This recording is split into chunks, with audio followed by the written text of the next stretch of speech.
자, 16절을 다시 다 같이 봅시다. 시작.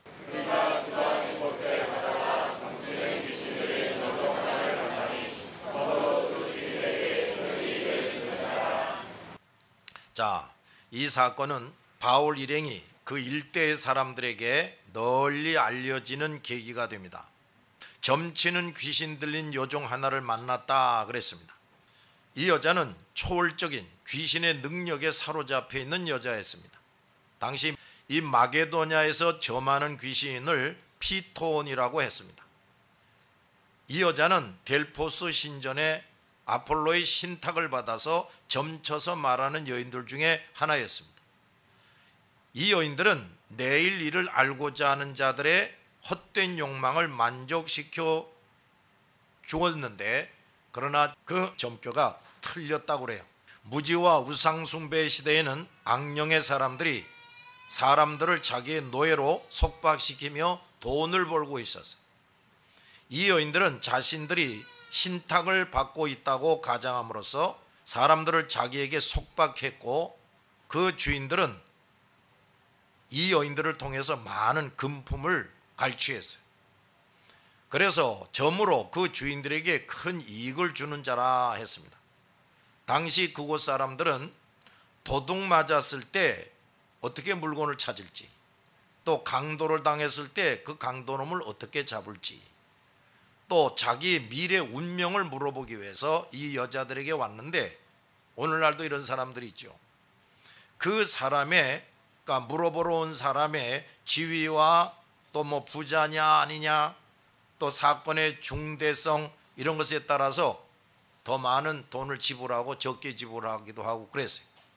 그래서 당시 많은 점쟁이들이 있었습니다. 여기에 나오는 요종은 큰 이익을 주었다 하는 기록을 보아서 그 점치는 사람들 중에 아주 명성이 있었던 여자임을 알 수가 있어요.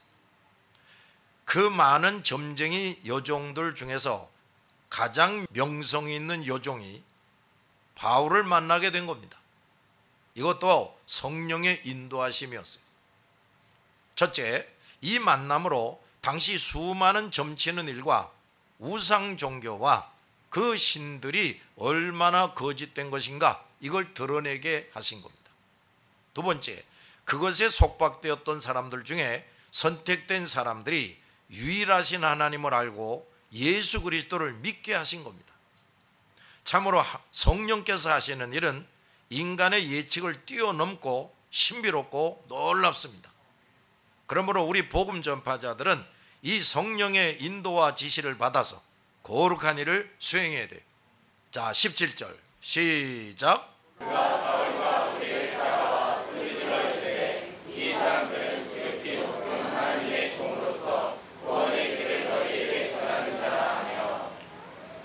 자, 이 여자는 바울 일행을 따라와서 이 사람들은 지극히 높은 하나님의 종이다, 구원의 길을 너희에게 전하는 자다 하고 소리를 지르면서 졸졸 따라다녔어요. 이 여자는 바울이 부른 것이 아니고 스스로 바울 일행을 따라오면서 이렇게 소리 질렀단 말이에요. 이거 역시 악한 영이 그렇게 하게 한 것이죠. 이 여인의 말들은 그리스도와 복음을 도우려는 목적이 있는 것이 아닙니다. 악한 영들은 손톱만큼도 선함이 없어요. 그래서 단 한 번도 하나님이나 하나님의 일을 도울 수가 없습니다. 자, 이 여자가 이런 말을 한 의도가 있습니다. 첫째, 하나님과 진리, 즉 구원의 길을 방해하려고 한 말이에요. 이 여자가 구원의 길이라는 말을 했는데 헬라어 원문을 보면 그라는 관사가 빠져 있어요.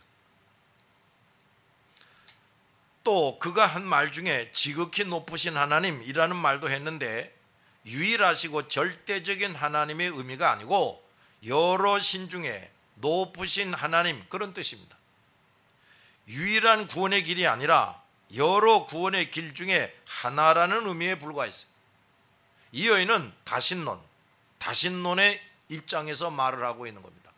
결국 점치는 이 여인의 말들은 사람들을 예수 믿게 하거나 유일하신 하나님을 믿게 하는 것이 아니라고 말이에요.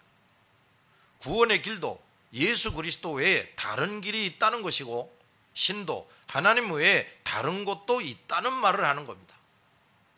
악령이 이 여인을 통해서 이렇게 교묘하게 거짓말을 하게 해서 또한 많은 사람들을 미혹하게 하는 것입니다. 두 번째, 바울 일행이 큰 고난을 당하게 하기 위해서 이런 짓을 하는 겁니다. 얼핏 보면 바울 일행을 높이는 것 같고 사람들로 하여금 그들을 잘 따르게 하는 것처럼 들려지지만 사람들이 이 말을 듣고 회개하고 예수를 믿게 되는 일은 전혀 없습니다. 오히려 이 여자 때문에 바울 일행이 붙잡혀서 사람들에게 매를 맞고 복음을 전하지 못하게 한 겁니다. 악령이 하게 하는 일은 다 이렇습니다. 여기서 우리가 알아야 할 것이 있어요. 악령도 하나님과 진리에 대해서 어느 정도는 안다는 겁니다. 그러나 그것들은 결코 하나님을 신뢰할 수가 없는 존재들이에요. 악령도 하나님과 진리를 어느 정도는 알기 때문에 사람들을 미혹해서 하나님과 진리를 멀리 떠나게 하는데 또 능수능란합니다. 하나님과 진리를 왜곡하고 가감하고 여러 거짓말로 바꾸어서 말하는데 아주 선수들이에요. 여기에 넘어가는 사람들이 많습니다. 그들 중에 대표적인 사람들이 이 거짓종들과 또 그들을 따르는 사람들이, 또 많은 이단들이 그런 겁니다. 뿐만 아니라 많은 종교들과 미신들을 또 이 악한 영들이 만드는 거예요. 그런 교훈이나 가르침에는 악하고 더러운 것들이 많은데 성경과 비슷한 것들도 있어요. 그러나 그 모든 것은 사탄의 작품이라고 말이에요. 이 사탄의 미혹에 빠진 목사, 교회 지도자들, 교인들이 하나님께 예배도 드리고 찬송도 부르고 기도도 하는데 이 여자가 하는 것처럼 진실한 것이 아니란 말이에요. 모두 거짓된 것이고 모방하는 것뿐입니다. 그것도 모르고 그 거짓 종들을 하나님의 종으로 착각해서 그들과 그 가르침을 따르는 사람들이 많은데 이들은 결코 신자나 하나님의 종이 아니고 그런 교회는 아무리 커 보여도 진정한 그리스도의 교회가 아닙니다. 그러므로 우리 하나님의 사람들과 일꾼들은 이렇게 사탄에게 속한 자들, 거짓 종들, 다른 종교 지도자들에게서 어떤 도움을 받으려고 해서는 안 되는 겁니다. 또 그들이 사람들 앞에서 우리에게 아무리 좋은 말을 하고 칭찬을 해도 그것을 조금이라도 좋게 여기거나 용납해서도 안 돼요. 이렇게 사탄에게 속한 자들이 아무리 하나님과 진리에 대해 그럴듯하게 말해도 그것은 사탄이 하는 교묘한 술책임을 분별하는 영적인 분별력을 가져야 돼. 무엇보다도 성령의 세심한 인도를 받는 사람들이 되어야 합니다. 사탄과 그에게 속한 사람들은 단 한순간도 우리에게 진정한 도움을 주거나 우리 편을 들 수가 없다는 것을 잊지 말아야 돼. 자, 18절. 이같이 여러 날을 하는지라 바울이 심히 괴로워하여 돌이켜 그 귀신에게 이르되 예수 그리스도의 이름으로 내가 네게 명하노니 그에게서 나오라 하니 귀신이 즉시 나오니라. 자, 여기 심히 괴로워하여 돌이켜를 더 잘 번역하면 참다 못하여 돌아서서입니다. 참다 못하여 돌아섰다. 그 여자가 이같이 여러 날 동안 했다는 거예요. 우리는 이 말씀을 통해서 사탄과 그 졸개들도 자기의 목적을 이루기 위해 끈질기게 역사한다는 것을 알 수가 있어야 됩니다. 사탄의 강력한 도움을 받아서 이렇게 끈질기게 역사하는 악한 자들을 능가하는 싸움을 하기 위해서 사탄의 능력과 비교조차 할 수 없는 그리스도의 능력을 힘입어야 됩니다. 그러므로 이런 모든 사탄의 역사를 끝까지 대적하고 이길 수 있으려면 그리스도와 항상 함께하는 사람, 항상 말씀과 믿음과 성령이 충만한 사람이 되어야 합니다.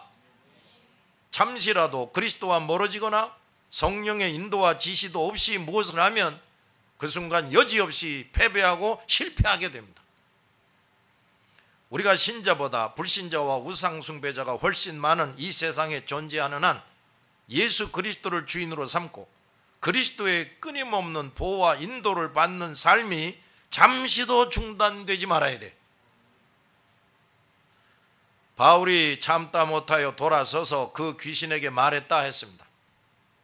자, 귀신에게 사로잡힌 자, 영적으로 더러운 자를 통해 구원에 관한 진리와 하나님에 대한 말을 듣는 것, 그리고 그런 자의 입에 의해서 사탄의 악한 의도가 계속 실행되는 것은 성령의 사람 바울에게 괴로움을 주는 것이었어요.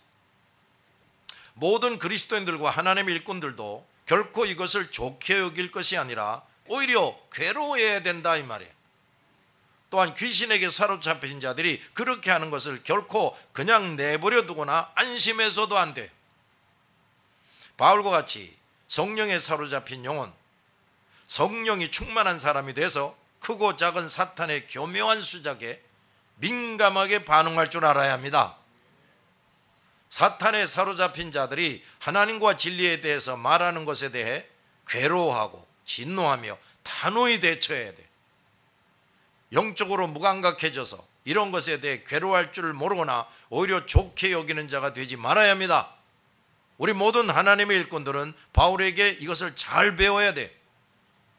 바울은 그 악한 영에게 예수 그리스도 이름으로 내게 명하노니 그 여자에게서 나오라 하고 명령하니 귀신이 즉시 나오니라 그랬습니다.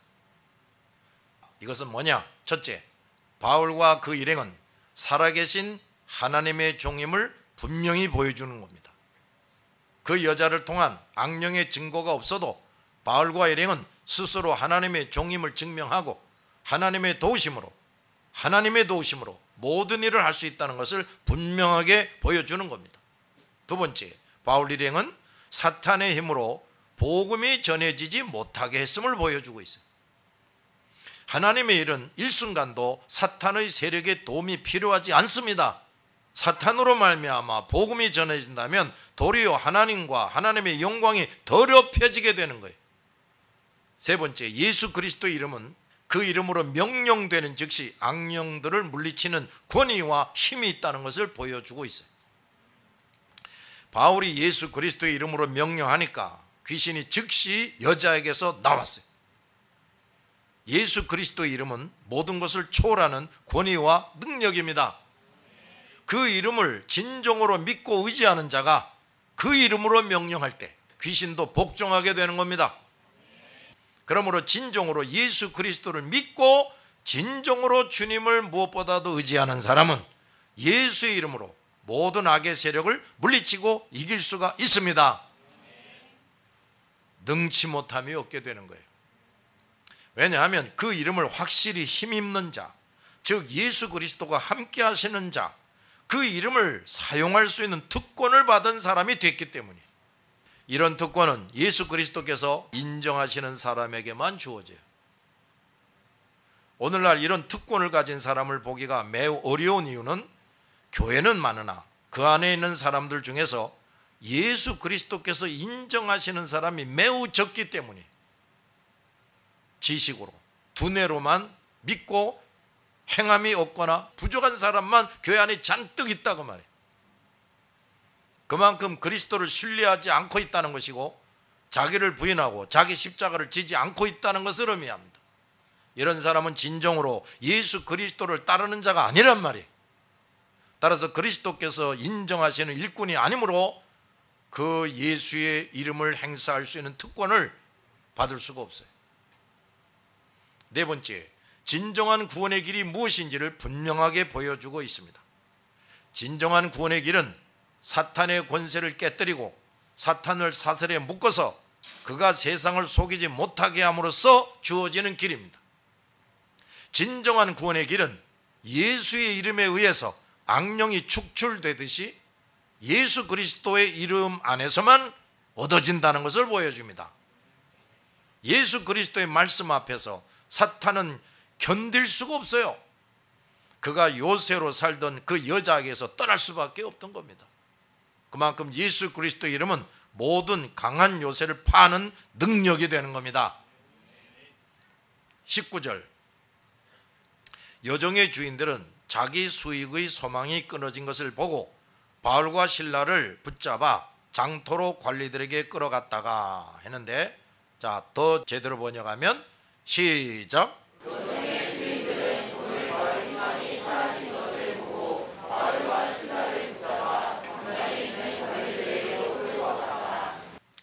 여종의 주인들은 돈을 벌 희망이 사라진 것을 보았다 그랬어요. 그들은 여종이 정상적으로 회복된 것에 있어서 오직 돈을 벌 수 없다는 것만 생각하고 분개했습니다. 세상에 속한 자들은 재리에만 관심이 많고 주로 그것을 위해서 움직입니다. 그들은 이미 영혼이 죽은 사람들이에요. 뭐가 죽었어요? 영혼이 죽은 사람들이므로 영적 유익을 생각하려 하지 않습니다. 여기서도 돈을 사랑함이 일만하게 뿌리가 됨을 보여줍니다. 복음 선포로 인해서 거짓 예언자의 기능이 소멸되므로 큰 소동이 일어났어요. 그런데 19장을 가서 보면 또 이 복음 때문에 이 은장세계 사업이 망하게 되니까 또 큰 소동이 일어났다는 말이 나와요. 복음이 가는 곳마다 사람들을 속이고 지배하는 사탄의 권세는 이렇게 깨지게 되는 겁니다. 바울이 그 여인을 사탄의 마수에서 구원해내서 회복하게 하니까 그때 누구도 그것을 알아주는 사람이 없었어요. 오늘날 교회 안에 있는 사람이요, 목사요, 장로이지만 세상에 속한 자들이 많습니다.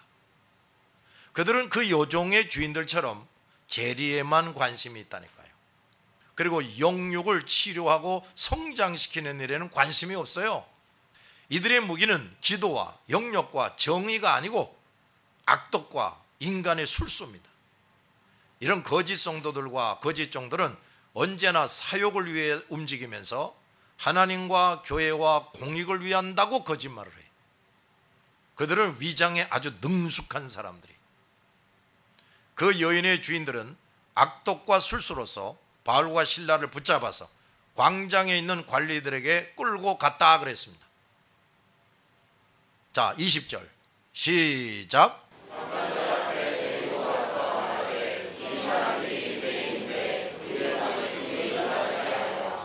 자, 상관들 앞에 데리고 가서를 더 잘 번역하면 그들이 로마 관리에게로 데려가서입니다. 그들은 관리의 힘을 빌려서 바울과 실라에게 벌을 내리게 했던 것입니다. 사단은 하나님의 사람들을 이렇게 종종 세상의 관리들의 힘을 빌려서 핍박하고 방해합니다. 우선 처음에는 광장에서 관리들 앞에 고발을 했어요. 그 다음엔 도시의 집정관이요, 그 도시의 통치자인 그 성의 감독들에게 끌고 갔습니다. 이들은 그 성의 군대 장관이고 그 성의 최고의 관원이었어요. 로마 시대에는 통상 각 지방에 2명의 군대 장관이 통치하고 있었습니다. 그래서 여기서도 장관들 앞에 데리고 가는 거예요. 그들이 고발한 내용이 뭐냐? 이 사람들이 유대인인데 우리 성을 요란하게 한다 그랬습니다. 옛날 아합 왕이 엘리야에게 이스라엘을 괴롭게 하는 자요라고 말했는데 이들이 지금 그와 같이 하고 있는 겁니다. 그때 이스라엘을 괴롭게 하는 자는 아합 왕 자신이었는데 그는 도리어 엘리야에게 그런 말을 했단 말이에요. 이 요정의 주인들도 자기들이 점하는 귀신 들린 여인을 이용해서 그 성의 사람들을 소란하게 하며 괴롭게 했는데 그 여인을 정상이 되게 한 바울과 실라를 괴롭게 하는 자들이라고 고발을 했단 말이에요. 그런데 그들은 이런 말에 더하여 또 다른 말로 고발합니다. 21절 시작.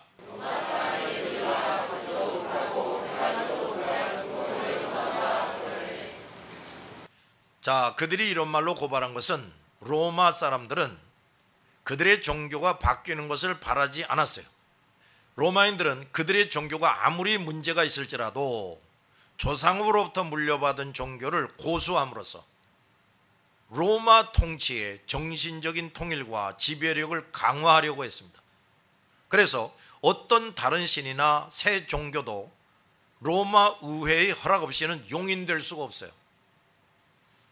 그들의 신만이 그들 통치 지역의 최고의 신이 되어야만 했습니다. 자, 그 로마 사람들은 그들의 12동판법 조항 중에 하나로 규정하고 있어요.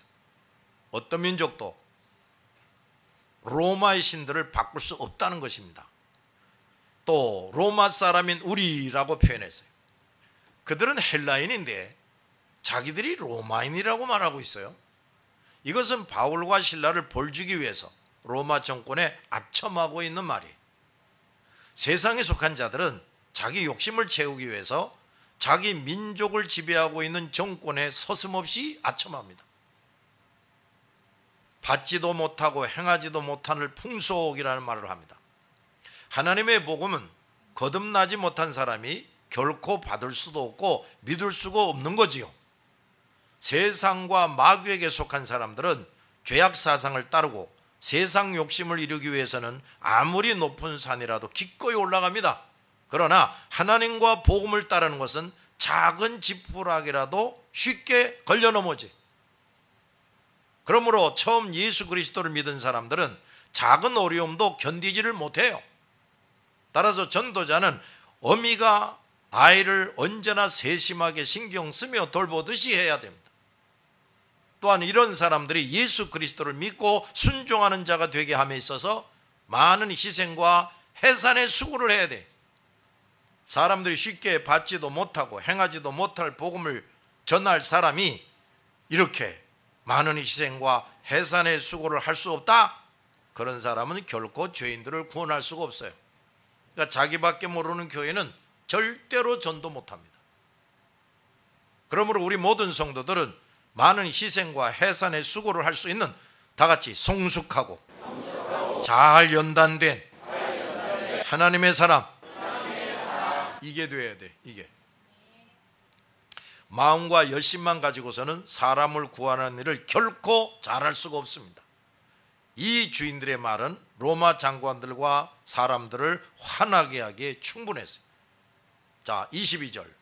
무리가 일제히 일어나 고발하니 상관들이 옷을 찢어 벗기고 매로 치라 하여. 자, 더 잘 번역하면 시작.